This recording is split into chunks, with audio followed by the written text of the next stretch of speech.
Narito na ang mga balita mula sa GMA Integrated News.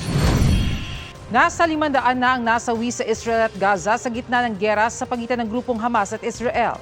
Nagpaabot ng pakikiramay si Pangulong Bongbong Marcos at kinondena ang mga pag-atake. Pinatutukan niya sa mga ahensya ng gobyerno ang kalagayan ng mga OFW sa Israel para masiguro ang kanilang kaligtasan.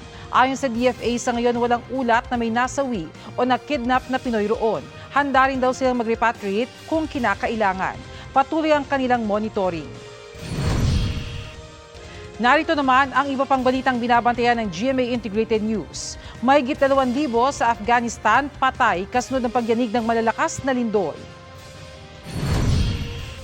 Thunderstorm advisory nilabas ng Pag-asa para sa Metro Manila, Tarlac, Bataan, Pampanga at Cavite.